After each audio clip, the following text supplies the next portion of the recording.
মানুষের দুর্ব্যবহারে কষ্ট পাবেন না।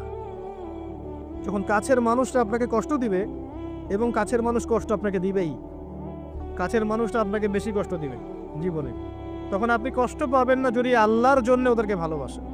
যে আমি তো আল্লাহর জন্য এই কাজগুলো করছি, তারা শুকরিয়া আদায় করলেই বাকি আর না করলেই বাকি, তখন আপনি কষ্ট পাবেন না। দুইজন ব্যক্তি যারা আল্লাহর জন্য পরস্পরকে মহব্বত করে, এই দুইজন মানুষকে আল্লাহ পাক আরশের ছায়া ছায়া দিবেন। পারা যাবে ইনশাআল্লাহ। 5 নাম্বার, সেই ব্যক্তি যে এত গোপনে দান সদাকা করে, যার বাম হাত জানে না ডান হাত কি সদাকা করেছে। পারা যাবে? এখন তো এই যে মাশাআল্লাহ আমার নাম লিখাই আর সদকা করি, তাই না? অমুকে 10,000, অমুক সাহেব 20,000, অমুক 500। প্রথমে বড় বড় নোটের সদাকা হয়। আমি অবশ্য এটা জানতাম না, মাঠে নেমে বুঝতে পারছি। প্রথমে বড় বড় ফিগার বলে, কে কে দিবেন 5,000 হাত তোলেন, 5,000 লিখাও। তারপর কে কে দিবেন 1,000 হাত তোলেন, কে কে দিবেন 500 হাত তোলেন, নাম টাম লিখা হয়। পরে লাস্টে বলে যে কালেকশন করছে, আচ্ছা খুচরাগুলোও দেন। পরে খুচরাগুলোও দেয়। আমার জানিয়ে দান করা যায়। অনেক সময় এমন হয়েছে, নবী সাল্লাল্লাহু আলাইহি ওয়াসাল্লাম বলেছেন, কার ঘরে কি আছে নিয়ে আসো। রিয়া চলে আসতে পারে মনের মধ্যে, যে আমি 10,000 দিয়েছি, মানুষ আমার নাম জানলো। রিয়া আসতে সময় লাগে না। কেমন করে আসে? আল্লাহর নবী বলেছেন সাল্লাল্লাহু আলাইহি ওয়াসাল্লাম, অন্ধকার রাতে কালো পাথরের উপরে কালো পিঁপড়া হেঁটে গেলে যেমন বোঝা যায় না, রিয়া এমন ভাবে আপনার কলবে আসতে পারে। কিভাবে ঠেকাবেন আপনি? আপনি বুঝতেই পারবেন না।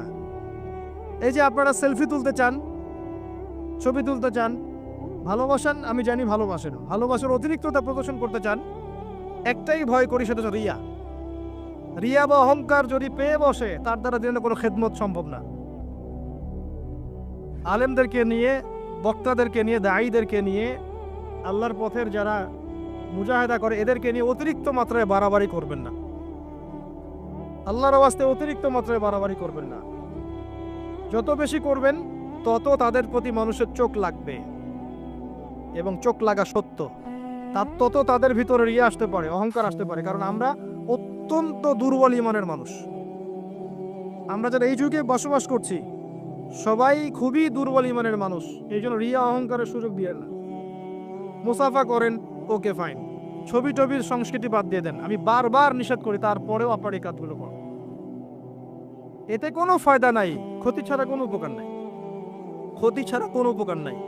এমনকি বিনা কারণে যারা চিত্র অঙ্কন করে বা ছবি তৈরি করে, এদেরকে শাস্তি দেওয়া হবে। হাদিস আছে, ওলামায়ে কেরামকে জিজ্ঞাসা করে প্রাণ সঞ্চার করতে বলা হবে, যে এর মধ্যে প্রাণ ঢোকাও। এটা আমাদের সংস্কৃতি না তো। মূর্তি, ছবি, ভাস্কর্য বা যে উপাসনাগুলো করা, এগুলো আমাদের সংস্কৃতি নয়। এগুলো অন্য কালচার থেকে এসেছে। আমাদের সংস্কৃতি হচ্ছে আমল গোপন করে ফেলা, নিজেকে হাইড করা, গোপন করে রাখা। আল্লাহ পাক বোঝার তৌফিক দেখ তরুণ প্রজন্মকে। মনে কষ্ট নিবেন না, এটা বাস্তবতা। এগুলো করলে আমাদের মনের মধ্যে রিয়া অহংকার চলে আসে। আল্লাহর ওয়াস্তে আমাদেরকে মুখলেস ভাবে দিনের পথে কাজ করতে দেন। শান্ত থাকেন, এত আবেগী হয়েন না, এত অতি উৎসাহী হয়েন না। শান্ত থাকেন, রিল্যাক্স থাকেন। দিনের বিজয় একদিনে এক তাকবীরে হবে না, একদিনে দিনের বিজয় হবে না। আস্তে আস্তে আস্তে আস্তে দিন এগিয়ে যাবে ইনশাআল্লাহ। আল্লাহ পাকের একটা সুন্নাহ, আল্লাহ পাকের একটা চিরন্তন সুন্নাহ হচ্ছে, হুটহাট কিছু আল্লাহ পাক করেন না। দিন থেকে রাত হয় কি ধাপ করে হয়? আস্তে আস্তে আস্তে আস্তে রাত হয়। খেয়াল করে দেখেছেন? তারপরে যখন দিন হবে, রাত আস্তে আস্তে কেটে যাবে, দিন আস্তে আস্তে আসবে। ধাপ করে সূর্যোদয় হয়? হয় না। এটা আল্লাহর সুন্নাহ, একবারে কিছু হয় না। আপনি অসুস্থ হয়েছেন, দেখবেন আস্তে আস্তে সুস্থ হবেন। খেয়াল করে দেখেন। আবার আপনি আস্তে আস্তে অসুস্থ হবেন, ধাপ করে হবেন না। আল্লাহ পাকের সুন্নাহ আছে। দিনের বিজয়ে নবী সাল্লাল্লাহু আলাইহি ওয়াসাল্লামের 23 বছর সময় লেগেছে। ধীরে ধীরে স্টেপ বাই স্টেপ হবে। অতএব অতি উৎসাহী হবেন না, অতি আবেগী হবেন না। কনস্ট্রাকটিভ কাজ করেন, মাথা ঠান্ডা রাখেন, অতি আবেগী হবেন না, রিল্যাক্স থাকেন। আস্তে আস্তে দিনের কাজ করেন, ইনশাআল্লাহ দিন এগিয়ে যাবে ইনশাআল্লাহ। বেশি বেশি মানুষকে দেখাতে যায়েন না। আমার কথা শোনেন, আজকে বাংলাদেশে কয়জন কাদিয়ানি হয়েছে, কয়জন খ্রিস্টান হয়েছে, আপনি কি জেনেছেন? যারা করেছে ওরা কি ফেসবুকে স্ট্যাটাস দিয়েছে, ছবি দিয়েছে, আজকে অমুককে খ্রিস্টান বানালাম, দেখেন দিয়েছে? যদি দিত, তাদের কাজে তারা এখন সফল হতো না। যদি ওরা শুরু থেকে এই কাজগুলো করতো, তাদের কাজে তারা এত সফল হতো না। এখন দেখবেন কয়দিন পর কাদিয়ানীদের কনফারেন্স হবে, দেখে নিয়েন। কয়দিন পর দেখবেন যারা খ্রিস্টান হচ্ছে তারা প্রকাশ্যে সমাবেশ করবে, প্রকাশ্যে মানুষ শিয়া হয়ে যাচ্ছে, কত কি হয়ে যাচ্ছে আপনার খবরই নাই। প্রত্যন্ত অঞ্চলগুলো ঘুরে আসে, দেখেন এগুলো দিয়ে ভর্তি হয়ে গেছে। গলায় যে রশি এটা অলরেডি পরিয়ে টান দেওয়া শেষ,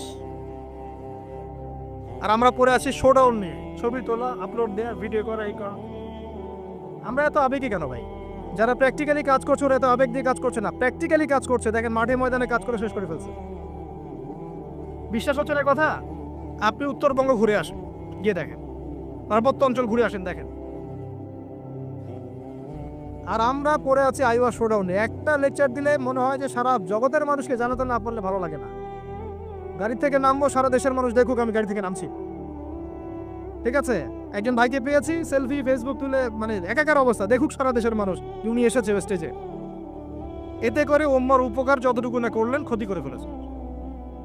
এটা আপনারা বুঝতে পারছেন না।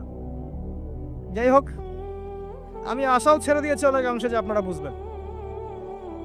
বিশ্বাস করেন, মন থেকে অনেকটা আশাও ছেড়ে দিয়েছি যে আপনারা বুঝবেন। মাঝে মাঝে অবস্থা আবার এমন হয়ে যাচ্ছে। তারপরেও দোয়া করি আল্লাহ পাক সবার মধ্যে সৎ বুদ্ধির উদ্ভব ঘটাক, আপনাদেরকে স্মার্ট মুসলিম হওয়ার তৌফিক দান করুন। ভিতরে ভিতরে আপনি আত্মশুদ্ধি অর্জন করেন, ব্যক্তি জীবনটা শুদ্ধ করেন, পরিবার ঠিক করেন, পড়াশোনা করেন, হালাল রিজিকের দিকে ফোকাস করেন, আলেম ওলামা সোহবতে যান, দিন শেখান, চর্চা করেন, প্রচার করেন। আস্তে আস্তে দিন আগাবে ইনশাআল্লাহ তাআলা। আল্লাহ পাক কি বলেছেন? ইউরিদুনা লিইউতফিউ নূরাল্লাহ, তারা চায় আল্লাহর নূরকে। আল্লাহর নূর মানে এখানে ইসলাম, একে মুখের ফুৎকার দিয়ে নিভিয়ে ফেলতে। কিন্তু আল্লাহু ইউতিম্মু নূরাহু ওয়ালাউ কারিহাল কাফিরুন, আল্লাহ পাক তার নূরকে প্রজ্বলিত করবেন যদিও কাফেররা তা পছন্দ করবে না। হুয়াল্লাযী আরসালা রাসূলাহু বিল হুদা ওয়া দীনিল হক লিইয়ুযহিরাহু আলা দীনি কুল্লি, তিনি সে আল্লাহ যিনি তার রাসূলকে পাঠিয়েছেন দ্বীনে হক সহ এবং হেদায়েত সহ, যাতে করে ইসলাম অন্য সমস্ত দ্বীনের উপর বিজয়ী হতে পারে। ওয়ালাউ কারিহাল মুশরিকুন, যদিও মুশরিকরা এটা পছন্দ করবে না। এটা আল্লাহ পাক করবেন। কখন করবেন? যখন আপনি আপনার কাজ দায়িত্ব পালন করবেন। ইন তানসুরুল্লাহ ইয়ানসুর।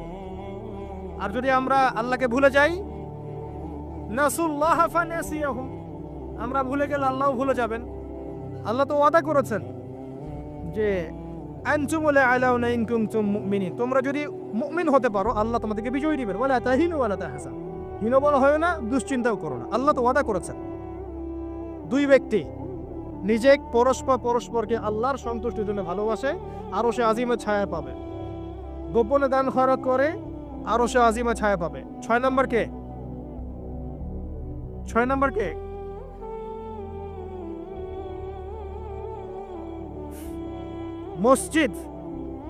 মসজিদের সাথে যাদের কলব অন্তর জুড়ে থাকে এরা হচ্ছে এক শ্রেণী। আমি সিরিয়াল 1 নাম্বার বলছি ন্যায় পরায়ণ বাদশা। 2 নাম্বার যুবক যার যৌবনকালটা আল্লাহর পথে সে কাটিয়ে দিয়েছে। 3 নাম্বার সুন্দরী নারী আহ্বান করেছে কিন্তু সে বলেছে আমি আল্লাহকে ভয় করি। দান খরাত করেছে এত গোপন ভাবে, ডান হাত বাম হাত জানে না ডান হাত কি দান করেছে। একটা মিস করেছি মাঝখানে, সেটা হচ্ছে এমন শ্রেণীর মানুষ যাদের হৃদয় বা কলব মসজিদের সাথে ঝুলন্ত থাকে। মানে এক ওয়াক্ত নামাজ পড়ে এসেছে, পরের ওয়াক্তে যাওয়ার জন্য মনটা ব্যাকুল থাকে। এমন 5 ওয়াক্ত নামাজের সংখ্যা আমাকে দেখান কতজন। এবং যারা পড়ছি তারাও নামাজ বুঝে পড়ছে কিনা, নামাজে দিল লাগে কিনা, নামাজ পড়ে তৃপ্তি হচ্ছে কিনা, নামাজ পড়েও হারাম ছাড়তে পারছে কিনা, এগুলো খেয়াল করে। ফজর এশায় কয়জন আসছে খেয়াল করে। এগুলো ইম্পর্টেন্ট জিনিস, বেসিক জিনিস। আরেকটা হচ্ছে 7 নাম্বার, যে আল্লাহর স্মরণে যেই ব্যক্তিরা গোপনে চোখের পানি ফেলতে পারে, আল্লাহকে স্মরণ করেছে গোপনে নীরবে নিভৃতে, চোখ দিয়ে দরদর করে পানি পড়ছে, এই চোখ জাহান্নামের আগুন দেখবে না ইনশাআল্লাহ। এই 7 শ্রেণীর মানুষকে আল্লাহ পাক তার আরশের ছায়া দিবেন। আমরা কি আরশের ছায়া পেতে চাই? আল্লাহ পাক আমাদের এই 7 শ্রেণীর অন্তর্ভুক্ত হওয়ার তৌফিক এনায়েত করুন, আমিন। আমি আলোচনার শেষে এই 7টা পয়েন্ট আপনাদেরকে ধরবো। আমি জিজ্ঞাসা করব কারা বলতে পারেন, শুধু হাত উঁচু করবেন। এখন না, শেষের দিকে, একটু পরে। যিনি সঠিক উত্তর দিতে পারবেন আমার পক্ষ থেকে স্পেশাল পুরস্কার আছে ইনশাআল্লাহ, হাদিয়া দিব ইনশাআল্লাহ একটা, যদি বলতে পারেন। সাতটাই বলতে হবে, মনে মনে মুখস্থ করেন। লেকচার খালি শুনবেন, বাসায় গিয়ে ঘুমাবেন চলবে না। যেটা লেকচার শুনেছেন পড়া দিয়ে তারপর বাসায় যাবেন, এটা ক্লাসের মতো। এবার আসেন, এই আরশের ছায়া আল্লাহ পাক ছায়া দিবেন। এই আরশ আল্লাহ পাক সৃষ্টি করেছেন, তারপরে সৃষ্টি করেছেন কলম। কি সৃষ্টি করেছেন? কলম সৃষ্টি করে বলেছেন উকতুব, কলম বলেছে মাযা আকতুব, কলম তুমি লিখো। কলম বলেছে আমি কি লিখবো? আল্লাহ পাক বলেছেন কিয়ামত পর্যন্ত যা হবে সব লিখে ফেলো। কিয়ামত পর্যন্ত যা হবে সব লেখা আছে, আপনার তাকদীর নিয়ে দুশ্চিন্তা করবেন না। এরপর আল্লাহ পাক সৃষ্টি করেছেন মহাবিশ্ব। কয় দিনে? 6 দিনে। ওয়াল্লাযী খালাকাস সামাওয়াতি ওয়াল আরদা ফি 6 আইয়াম, 6 দিনে আল্লাহ পাক মহাবিশ্ব সৃষ্টি করেছেন। সুম্মা ইস্তাওয়া আলাল আরশ, এরপর আরশে আজিমে সমাসীন হয়েছেন। এরপরে শুনেন, আল্লাহ পাক দীর্ঘদিন পর্যন্ত মানুষ সৃষ্টি করেননি। হাল আতা আলাল ইনসানি হিনুম মিনাদ দার লাম ইয়াকুন শাইআম মাযকুরা, এমন একটা সময় চলে গেছে যে মানুষ কোনো আলোচ্য বিষয় ছিল না। পরে আল্লাহ পাক সৃষ্টি করেছেন মানুষকে। ওয়া ইয ক্বালা রাব্বুকা লিল মালায়েকা ইন্নী জাইলুন ফিল আরদি খলিফা, খলিফা করে পাঠিয়েছেন। খলিফা করে পাঠিয়েছেন। খলিফা কে এটা একটা বুঝতে হবে। খলিফা দাউদ আলাইহিস সালামকেও বলা হয়েছে। আল্লাহ পাক সূরা সাদে বলেছেন ইয়া দাউদ, হে দাউদ, ইন্না জাআলনাকা খলিফাতান ফিল আরদ, আমি তোমাকে পৃথিবীতে খলিফা করে পাঠিয়েছি।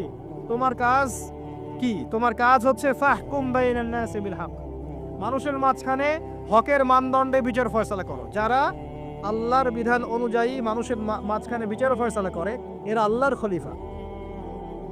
যারা মানুষের মাঝখানে আল্লাহর বিধান দ্বারা বিচার ফয়সালা করে না তারা আল্লাহর খলিফা নন।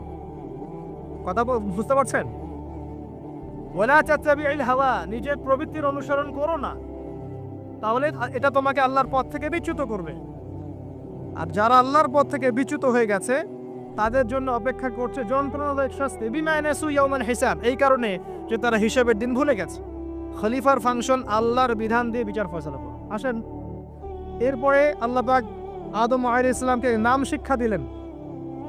আমি শেষ করে দিচ্ছি, ফিনিশিং এর দিকে আসছি, আপনারা একটু ধৈর্য ধরেন। আল্লাহ পাক আদম আলাইহিস সালামকে সমস্ত নাম শিক্ষা দিয়েছেন। এমন কোন নাম নাই যেটা আল্লাহ পাক তাকে শিক্ষা দেন নাই। ওয়াল্লামা আদামাল আসমাআ কুল্লাহা, আমি আদমকে সমস্ত নাম শিক্ষা দিয়েছি। এরপরে সুম্মা আরদাহুম আলাল মালায়েকা, এরপরে ফেরেশতাদের সামনে এনেছে এবং ফেরেশতাদেরকে বলেছেন, আল্লাহ বলেছেন তোমরা এই নামগুলো বলে দাও। তারা বলেছে লা ইলমা লানা ইল্লা মা আল্লামতানা। আল্লাহ পাক আদমকে বলেছেন আলাইহিস সালাম তুমি নামগুলো বলে দাও। এরপর তিনি সমস্ত নাম বলে দিয়েছেন। আল্লাহ পাক তারপরে বলেছেন আলাম আকুল লাকুম ইন্নী আ'লামু গায়বাস সামাওয়াতি ওয়াল আরদ ওয়া আ'লামু মা তুবদুনা ওয়া মা কুনতুম তাকতুমুন। আল্লাহ পাক এরপরে গিয়ে বলছেন ওয়া ইয কুলনা লিল মালাইকাতি ইসজুদু লিআদম, এই যে জ্ঞানের কারণে আল্লাহ পাক সম্মানিত করেছেন, এখন বলছেন সিজদা করো। কি কারণে আমরা সম্মানিত বলেন তো? জ্ঞানের কারণে। অতএব জ্ঞান চর্চা আমাদের প্রথম কাজ। ইকরা বিসমি রাব্বিকাল্লাযী খালাক, প্রথমে জ্ঞান, আগে পড়েন তারপর লিখেন, জ্ঞান চর্চা। জ্ঞানের কারণে সম্মানিত হয়েছি। তারপরে আল্লাহ পাক সিজদা করিয়েছেন। ফাসাজাদু, সবাই সিজদা করেছে, কে বাদ দিয়ে? ইল্লা ইবলিস, ইবলিস বাদ দিয়ে। ইবলিস কেন করলো না? আবা ওয়াস্তাকবার, সে অহংকার করেছে, উদ্ধত আচরণ করেছে। সে যুক্তি দিয়েছে খালাকতানি মিন নার ওয়া খালাকতাহু মিন তিন, আমাকে সৃষ্টি করেছেন কি দিয়ে? আগুন দিয়ে, আদমকে মাটি দিয়ে, আমি কেন তাকে সিজদা করতে যাব? এই যে আল্লাহর আদেশকে লঙ্ঘন করা, আল্লাহর আদেশের বিরুদ্ধে কথা বলা চিরস্থায়ী জাহান্নামে যাওয়ার কারণ। ইবলিস কিন্তু কম জানতো এমন নয়। ইবলিস প্রচন্ড জ্ঞানী ছিল, আবেদও ছিল। মনের অহংকারের কারণে সে ব্যক্তি জাহান্নামে চলে গেছে।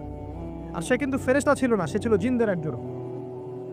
কানা মিনাল জিন, সূরা কাফের মধ্যে আছে। এরপরে খেয়াল করে দেখেন, এই অহংকার যদি আজকে আমাদের মধ্যে চলে আসে, যত বড় ডিগ্রি সার্টিফিকেট থাক না কেন, আমার পরিণাম জাহান্নামী হবে না। আউযুবিল্লাহ। যার হৃদয়ের মধ্যে যাররা পরিমাণ অহংকার থাকবে আল্লাহ পাক তাকে জান্নাত দিবেন না। অহংকার আল্লাহর চাদর।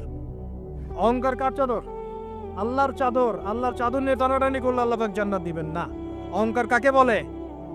বাতারুল হক ওয়া গমতুন নাস, সত্যকে প্রত্যাখ্যান করা আর অন্য মানুষকে তুচ্ছ তাচ্ছিল্য করা, এটা হচ্ছে অহংকারের নিদর্শন। আপনার ড্রেসটা সুন্দর হোক, কাপড় সুন্দর হোক, এগুলো অহংকারের নিদর্শন নয়। আল্লাহ পাক জামিল ইউহিব্বুল জামাল, আল্লাহ পাক সুন্দর, তিনি সৌন্দর্য পছন্দ করেন, এটা সমস্যা না। অন্যকে তুচ্ছ তাচ্ছিল্য করলে অহংকার হবে। আমি মূল পয়েন্টে আসছি। দেখেন, আদম আলাইহিস সালামকে আল্লাহ পাক জান্নাতে রাখলেন এবং তার সঙ্গিনী হিসেবে তিনি হাওয়া আলাইহিস সালামকে সৃষ্টি করলেন। কথা বুঝতে পারছেন? কি কারণে সৃষ্টি করলেন? আদম আলাইহিস সালামের একাকিত্ব এবং আল্লাহ পাকের দীর্ঘ পরিকল্পনা আছে, এবং ইবলিসকে দিয়ে পরীক্ষা করালেন। আদম আলাইহিস সালামের কোন জায়গা থেকে হাওয়া আলাইহিস সালামকে সৃষ্টি করা হয়েছে বলেন? পাঁজরের হাড়, সোজা না বাঁকা? নবী সাল্লাল্লাহু আলাইহি ওয়াসাল্লাম বলেছেন, বাঁকা হাড়কে জোর করে সোজা করতে যেও না, ভেঙে যাবে। আর ওই অবস্থায় ছেড়ে দিলে বাঁকাই থেকে যাবে। নসিহতের মধ্য দিয়ে, উত্তম আচরণের মধ্য দিয়ে পথ চলতে হবে। ওয়া আশিরুহুন্না বিল মারুফ, এছাড়া কোনো অপশন নাই। আমার কথা শোনেন, এই জায়গা থেকে মেয়েদের পয়েন্টে আসছি আমি।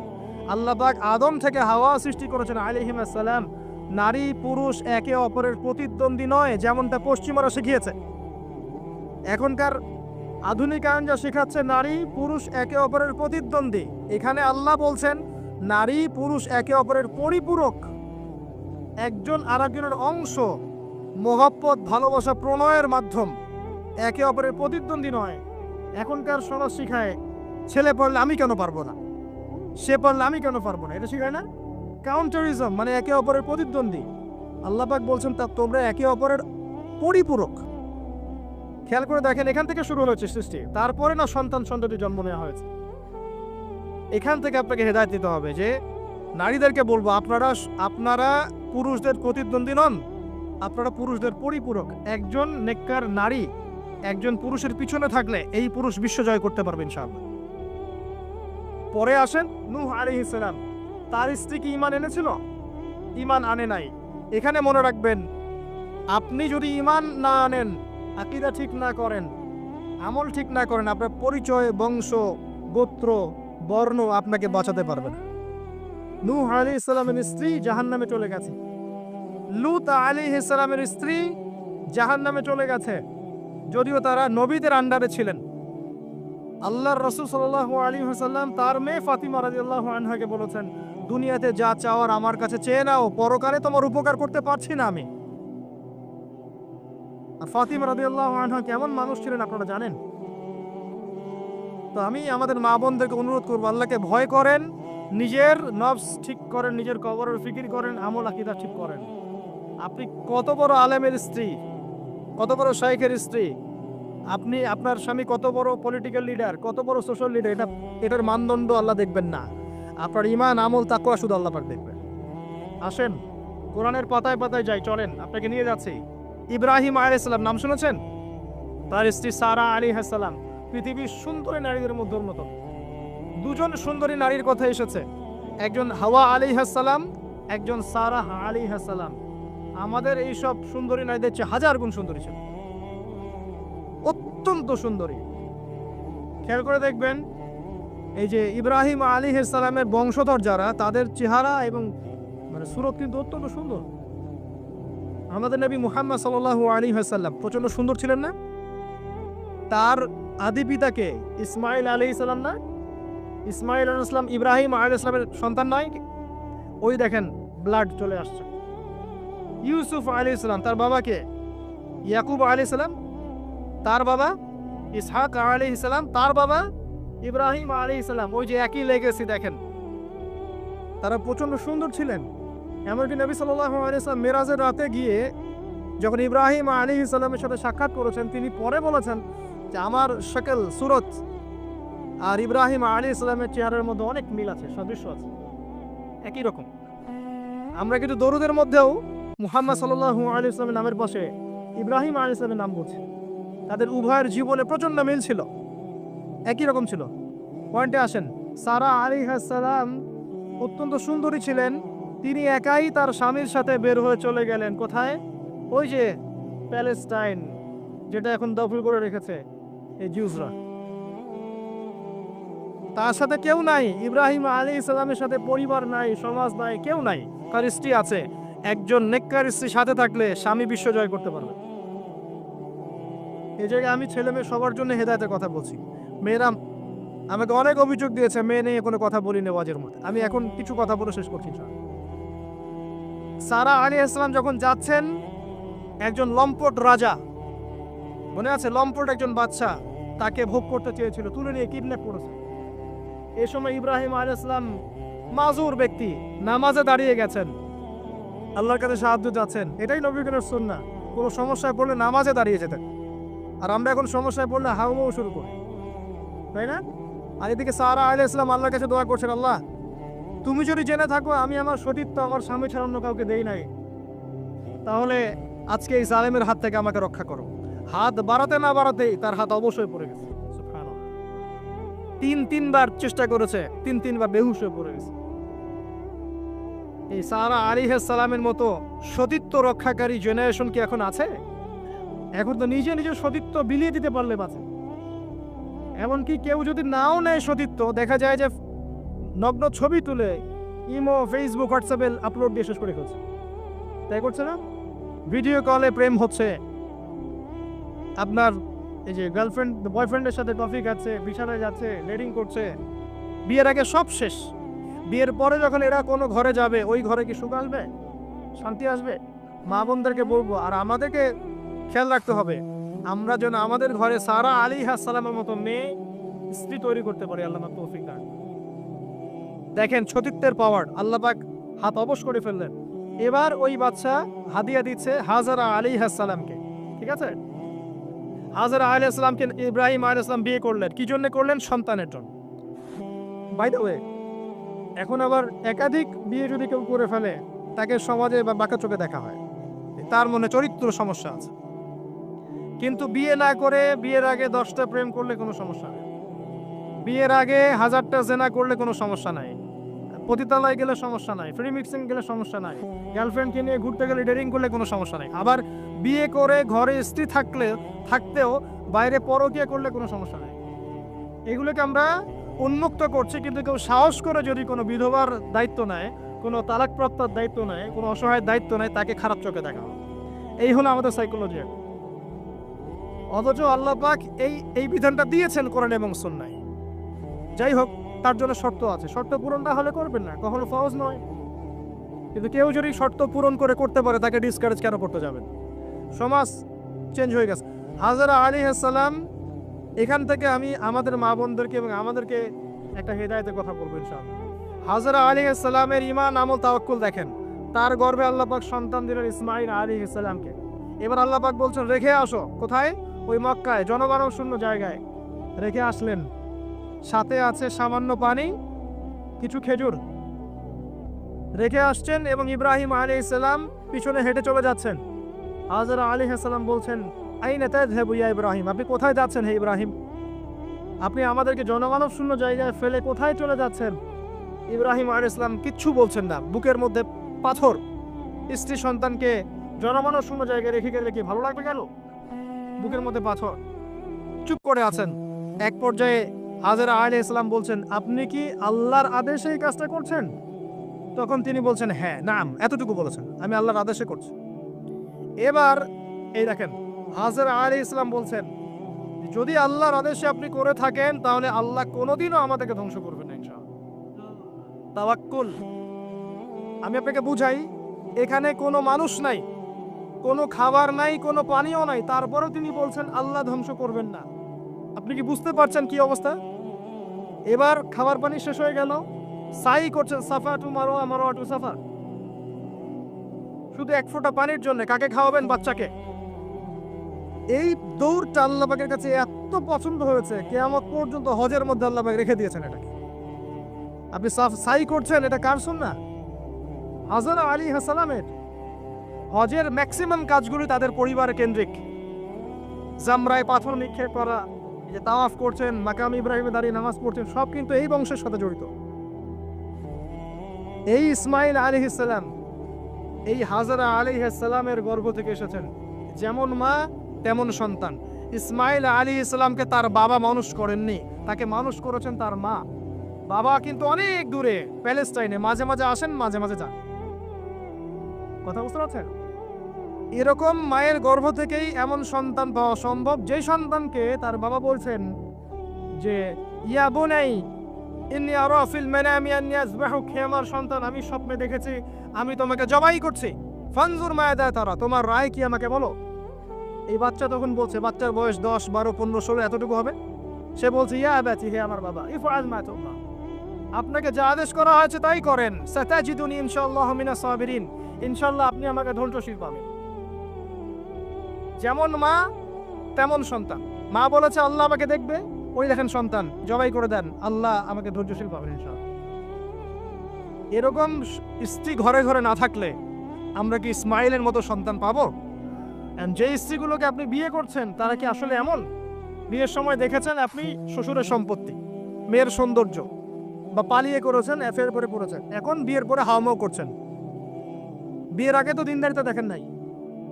আল্লাহর নবী কখনো বলেননি 4টা গুণ দেখে বিয়ে করো, হাদিসের শব্দ এমন নয়। ওলামায়ে কেরামকে জিজ্ঞাসা করেন, 4টা গুণ দেখে বিয়ে করো নয় শব্দটা, 4টা গুণ দেখে সাধারণত বিয়ে করা হয়। 4টা গুণ দেখে সাধারণত বিয়ে করা হয়: সম্পদ, সৌন্দর্য, বংশ, দিনদারিতা। তোমরা দিনদারিতাকে প্রাধান্য দাও, না হলে তোমাদের হাত ধুলোয় ধূসরিত হবে। এখন দেখা যায় দিনই ভাইরা দিনদার ক্যাটরিনা কাইফ খুঁজতেছে। দিনদার মেয়ে চাই কিন্তু সুন্দরী লাগবে আমার। কেন? একটু অসুন্দর হলে আপনার চলবে না? আপনার স্ত্রীর কাছে যা আছে অন্য মেয়ের কাছে তাই আছে, এর বাইরে কিছু নাই। আর 2 দিন পরে, 1 বছর, 2 বছর, 3 বছর পরে, 5 বছর পরে গিয়ে দেখবেন সব সমান হয়ে গেছে। এ দেহের সৌন্দর্য থাকবে না। মনে তাকওয়া থাকলে, আল্লাহ আলাম স্ত্রী হলে আপনি দুনিয়াতে জান্নাতে থাকবেন ইনশাআল্লাহ। দুনিয়াতে আপনি জান্নাতে থাকবেন ইনশাআল্লাহ। আর যদি ঘরে একটা বদকার স্ত্রী থাকে তাহলে আপনার দুনিয়ায় জাহান্নাম, দুনিয়া জাহান্নাম। অতএব বিয়ের আগে, বিয়ের সময় খুব কেয়ারফুল থাকবেন। আপনি দিনদার মেয়েকে প্রাধান্য দেন, এবং মেয়েদেরকেও বলবো দিনদার ছেলে ছাড়া বিয়ে করে না। অনেক বড় চাকরি করে, অনেক বড় ব্যবসা করে, এটা সেটা, নামাজ পড়ে না, এগুলো দেখছেন না, সুদের চাকরি করে, ঘুষ খায়, আপনি রাজি হয়ে যাচ্ছেন। এরপরে গিয়ে পস্তাচ্ছেন যে হুজুর আমার সংসারে অশান্তি, এটা সেটা। এখন তো পস্তায় লাভ নাই, বরং আপনার সন্তানও হবে ওই নাস্তিক কলমের মতোই, নাউজুবিল্লাহ। আমরা দুনিয়ার স্বার্থ খুব ভালো চিনি। দুনিয়ার স্বার্থকে ত্যাগ করে দিনকে অগ্রাধিকার দেন, আল্লাহ পাক কবুল করবে ইনশাআল্লাহ।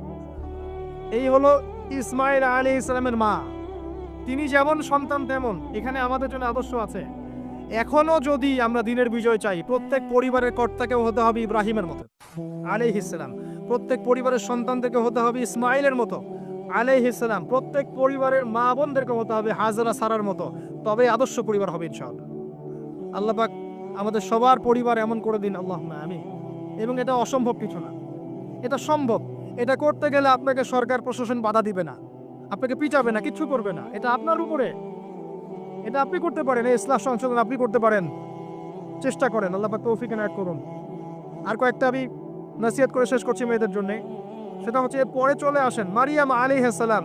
তার সতীত্ব এত পবিত্র ছিল, আল্লাহ পাক তাকে মিরাকেল বানিয়েছেন। তার গর্ভে ঈসা ইবনে মারিয়ামকে জন্ম দিয়েছেন। খেয়াল করে দেখেন, ফেরাউন, মনে আছে ফেরাউন? তার ঘরে একজন ইমানদার মহিলা ছিল না?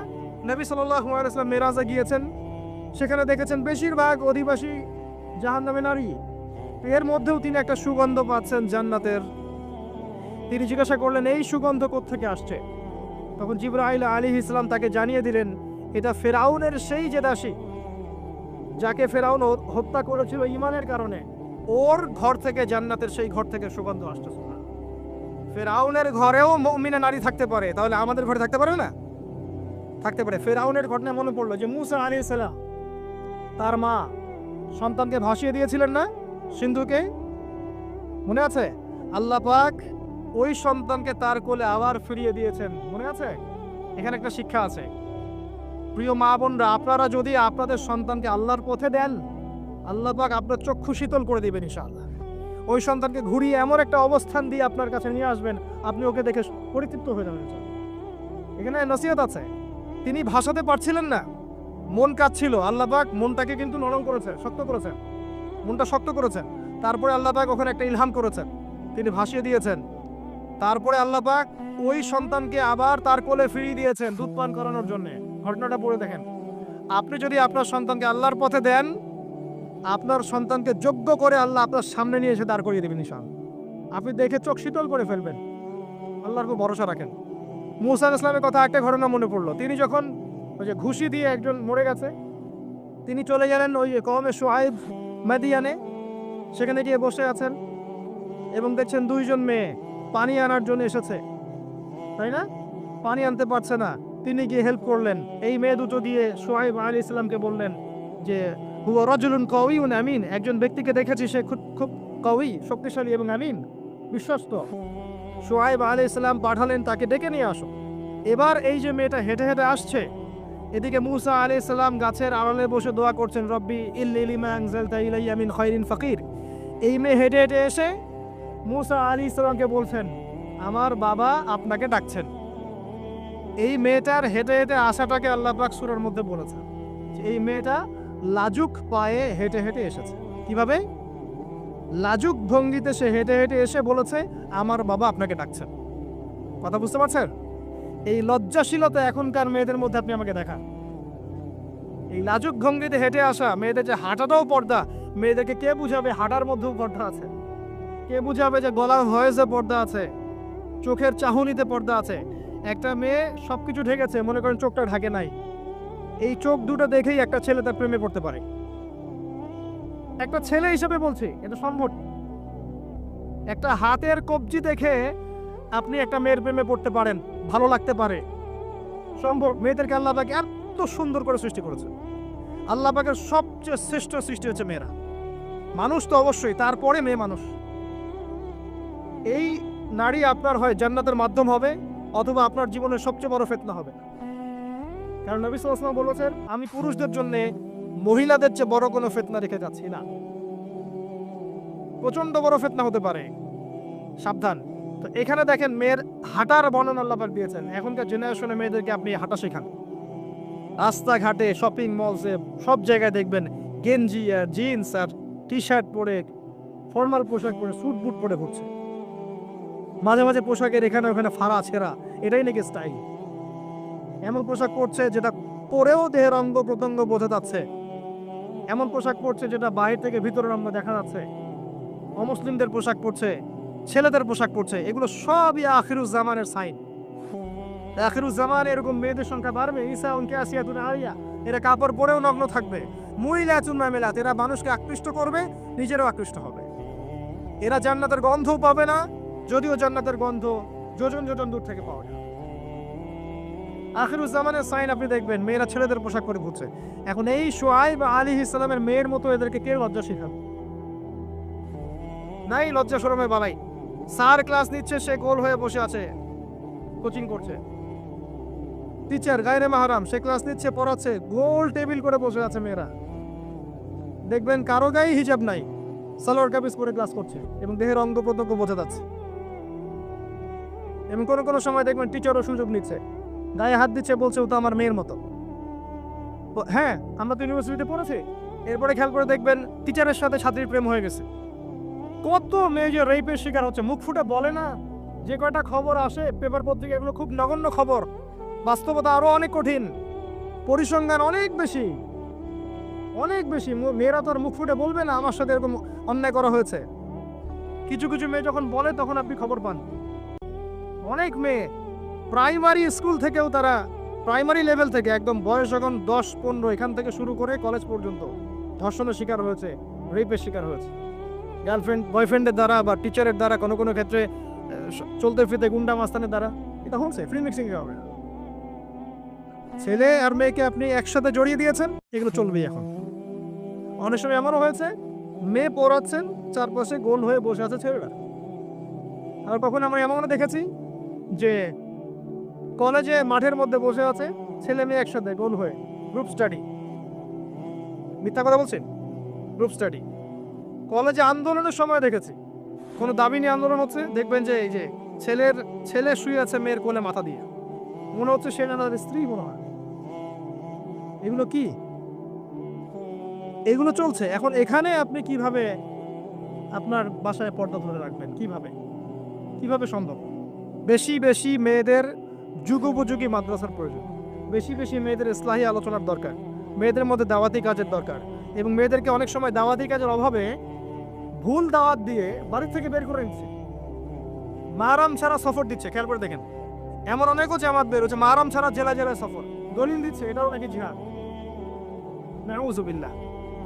কিভাবে হচ্ছে? কারণ আমরা যেহেতু ওদের দাওয়াতটা কমিয়ে দিচ্ছি, মেয়েরা মেয়েদের মধ্যে দাওয়াতি কাজ করছে না, দাওয়াত সংকীর্ণ, বেদাতীরা এবং ভ্রষ্ট যারা পথভ্রষ্ট এরা ওদেরকে ঘর থেকে বের করে নিচ্ছে।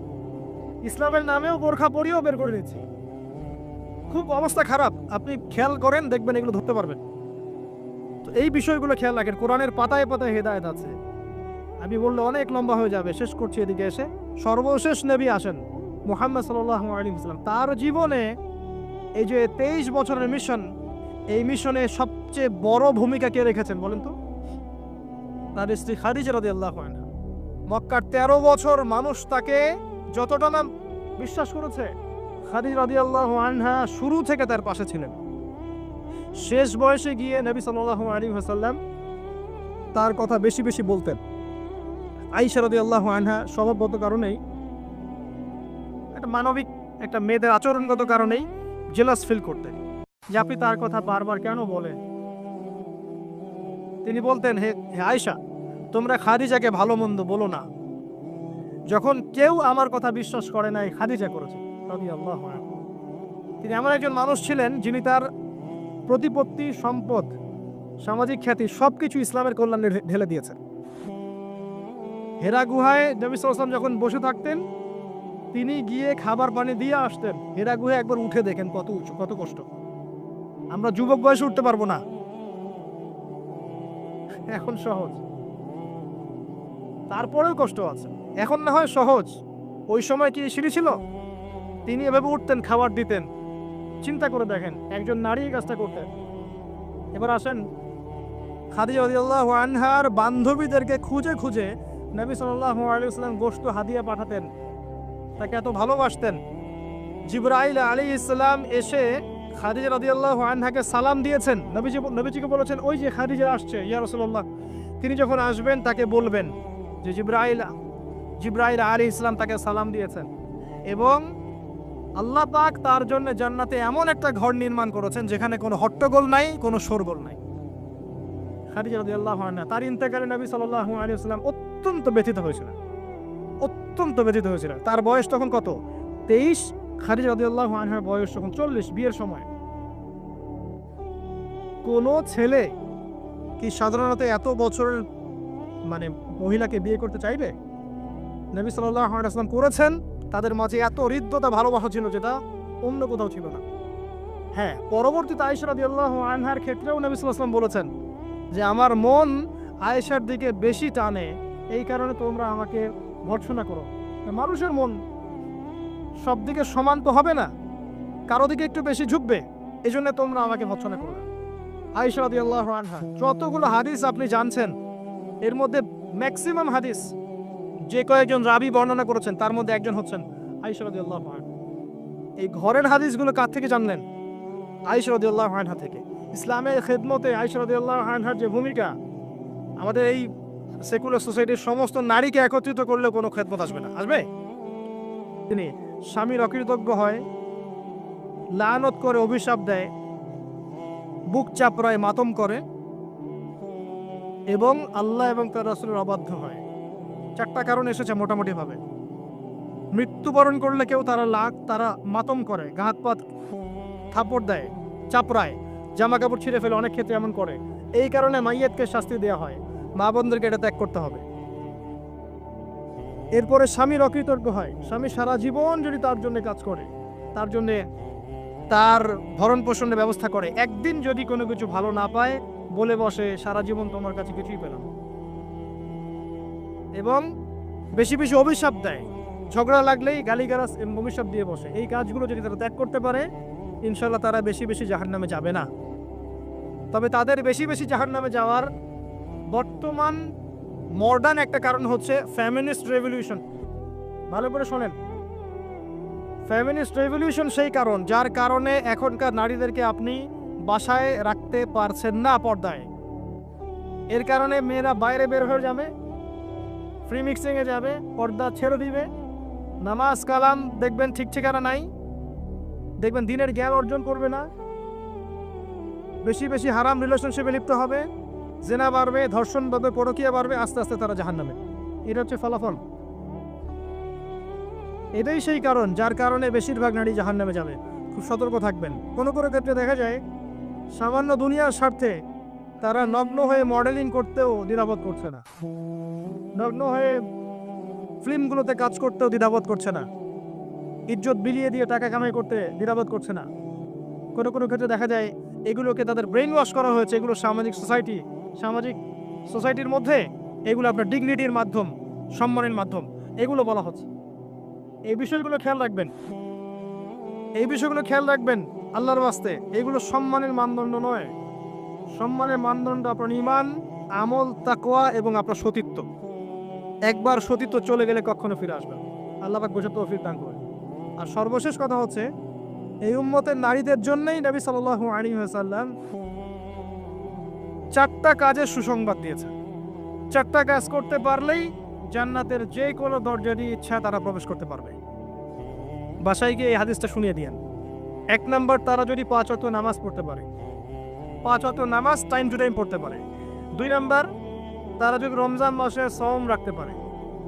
3 নাম্বার, তারা যদি লজ্জাস্থানের হেফাজত করতে পারে, মানে পর্দা করতে পারে। এখানে আমি খাস পর্দা বোঝাচ্ছি, ডিজিটাল পর্দা বোঝাচ্ছি না, খাস পর্দা বোঝাচ্ছি। পোশাক এমন হবে না যেটা পরলে শরীরের কাঠামো বোঝা যায়, এমন পোশাক চলবে না। পোশাক এমন হবে না যেটা পরলেও বাইরে থেকে ভিতরের অঙ্গ দেখা যায়। পোশাক এমন হবে না যেটা অমুসলিমদের সাথে সাদৃশ্য আছে। আর পোশাক এমন হবে না যেটা পুরুষদের পোশাক। তারা যদি তাদের লজ্জাস্থানকে হেফাজত করতে পারে। আর 4 নাম্বার, যদি স্বামীর আনুগত্য করতে পারে। এই 4টা কাজ যে নারী করতে পারবেন, ইনশাআল্লাহ জান্নাতের যে কোনো দরজা দিয়ে ইচ্ছা প্রবেশ করতে পারবেন ইনশাআল্লাহ তাআলা। আমরা পারিবারিক ক্ষেত্রে স্বামীদেরকে অনুরোধ করব, আমাদের অনেক দোষ আছে। স্বামী, ভাই, পিতাদেরকে অনুরোধ করব যে মেয়েদেরকে ছোটবেলা থেকে পড়াশোনা শেখায়। কন্যা সন্তান হলে মুখটা কালো করার দরকার নাই। তারা আমাদের বোঝা নয়, বরং তারাই দেখবেন ওমর, খালিদ, ওসমান, আলীর মতো সন্তান জন্ম দেবে ইনশাআল্লাহ আযজা ওয়া জাল। তাদের গর্ভ থেকেই সন্তান জন্ম হবে ইনশাআল্লাহ। সন্তান মেয়ে হলে মুখটা কালো করার প্রয়োজন নেই। আমরা ওদেরকে দিন শিক্ষা দিব, উপযুক্ত পরিবেশ দিব, নিরাপত্তা দিব, নিরাপদ পরিবেশে দিন শেখার ব্যবস্থা করব। এটা আমাদের উপর দায়িত্ব। তাদেরকে সম্পত্তির অধিকার দিতে হবে, এটা আমাদের উপর দায়িত্ব। জুলুম করা যাবে না, তাদের উপর জুলুম করা যাবে না। তাদের ব্যাপারটা, ফিতরতটা হচ্ছে তারা একটু বক্র হবে। তাদের ফিতরত, তাদের চরিত্র স্বভাব হচ্ছে তারা একটু বক্র হবে। এটাকে মেনে নিয়েই চলতে হবে। ফিতরত এটা ওদের, তারা বক্র হবে। আপনাকে আমাকে মেনে নিয়েই চলতে হবে। আল্লাহ পাক তৌফিক দান।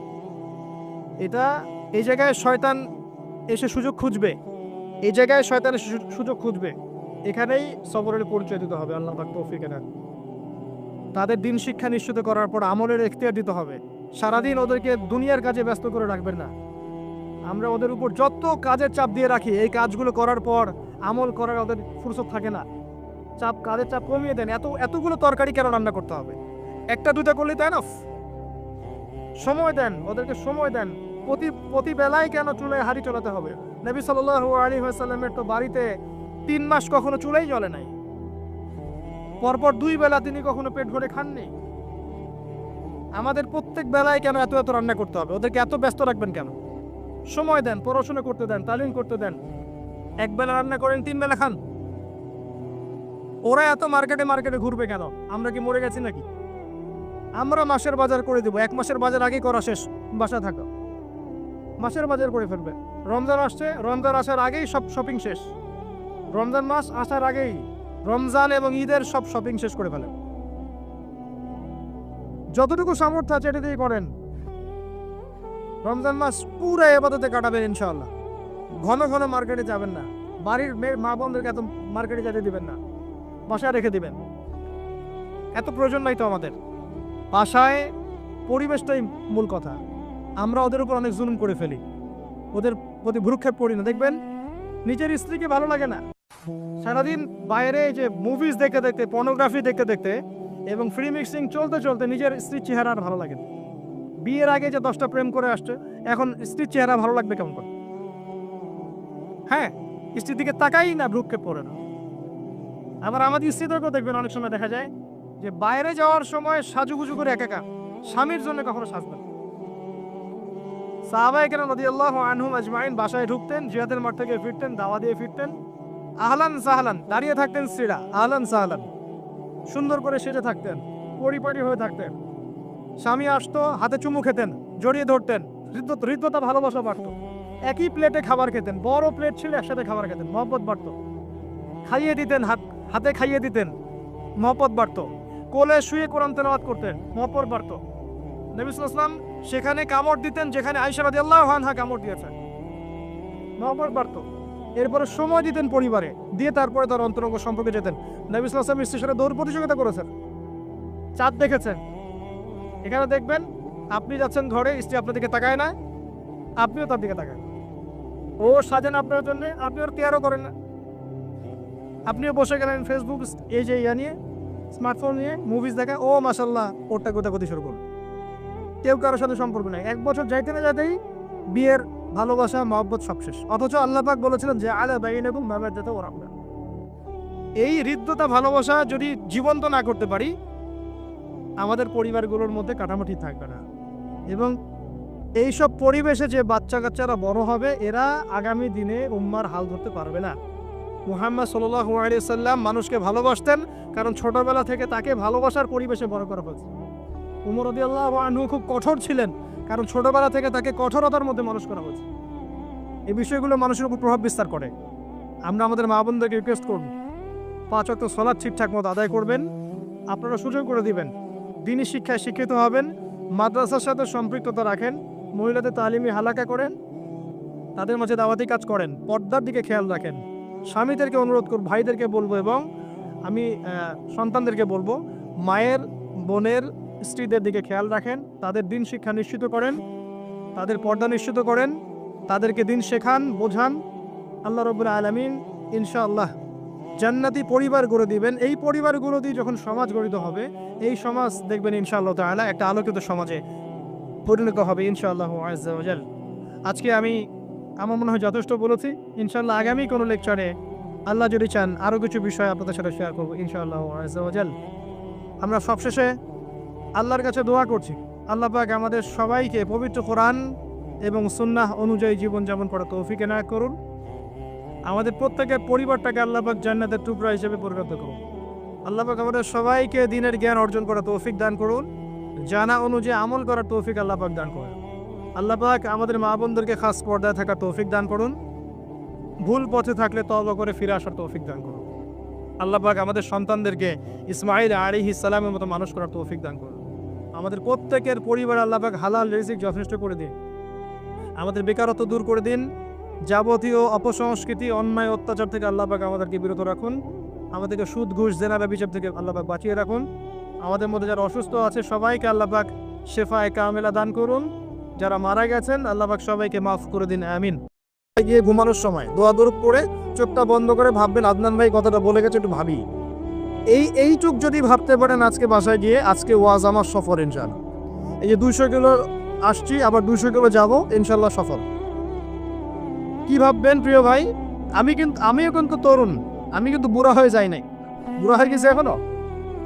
আচ্ছা, আপনিও তরুণরা একটু ভাবি, চোখ বন্ধ করে ভাববেন যে আল্লাহ পাক আপনাকে সৃষ্টি করেছিলেন আল্লাহর ইবাদত করার জন্য। সূরা জারিয়াত 56 নম্বর আয়াত, ওয়া মা খালাকতুল জিন্না ওয়াল ইনসা ইল্লা লিয়াবুদুন।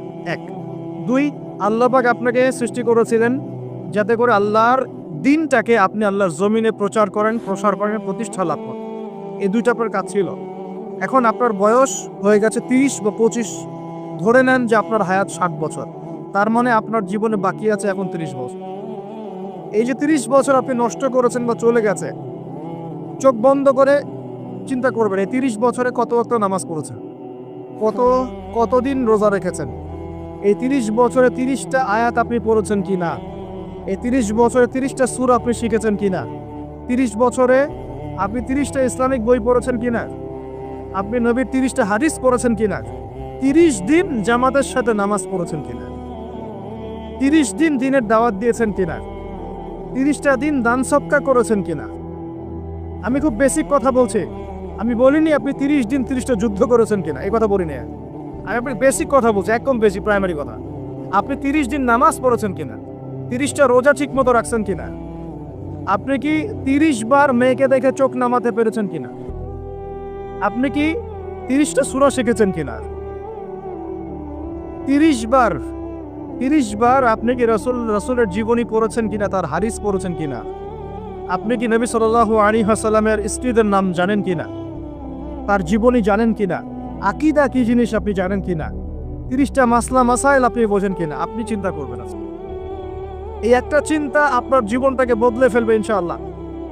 এই একটা চিন্তাই যথেষ্ট আপনার জীবনকে বদলে ফেলার জন্যে। এই চিন্তাটা আরেকভাবে করবেন। এটা ভাবার পরে আপনি চোখটা খুলবেন, চোখটা খুলে সাদা কাগজ নিয়ে বসবেন, উঠে বসবেন, বসে আপনি লিখবেন। এই যুব ভাই শোনেন, বসে আপনি লিখবেন। কি লিখবেন?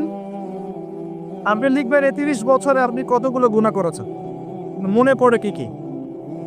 হয়তোবা, আমি দোয়া করি যেন এমনটা না হয়, তবে হয়তোবা আপনি খুঁজে পাবেন এই 30 বছর আপনি বেনামাজি ছিলেন। হয়তোবা। দাঁড়ান, 2, আপনি হয়তো দেখবেন আপনি অনেক দিন রমজানের রোজা রাখেন নাই। আপনি দেখবেন হয়তো আপনি দান সদকা তো করেন নাই, রিকশাওয়ালাকে থাপ্পড়ও দিয়েছেন। আপনি হয়তো দেখবেন যে হলে সিট বুকিং এর জন্য হকি স্টিক নিয়ে মারামারি করেছেন। আপনি হয়তো দেখবেন যে 30 বছরে 30টা মেয়ের সাথে সম্পর্ক করা শেষ। আপনি হয়তো দেখবেন যে আপনি অলরেডি পতিতলায় ভিজিট করে চলে আসছেন। আপনি 30 দিন, এই 30 বছরে 30 বার কমপক্ষে এই মাদকের আসরে বসেছিলেন, এবং 30 বছরের বহু সময় আপনি অনলাইনে নষ্ট করেছেন, পর্নোগ্রাফি দেখে নষ্ট করেছেন, গোপনে পার করেছেন। হ্যাঁ, আরো অনেক কিছুই করেছেন। আপনি হয়তো এটা খুঁজে পাবেন। মিথ্যা বলেছেন, প্রতারণা করেছেন, মাপে কম দিয়েছেন, অন্যের উপর অত্যাচার করেছেন। আপনি আপনার যৌবনকে কাজে লাগিয়ে, এই শক্তিটাকে কাজে লাগিয়ে আপনি ইসলামের বিরুদ্ধাচারণা করেছেন, হয়তো এটাও পান। এই একটা চিন্তা যদি করতে পারেন, এখন আপনার সামনে এখন রাস্তা দুটা।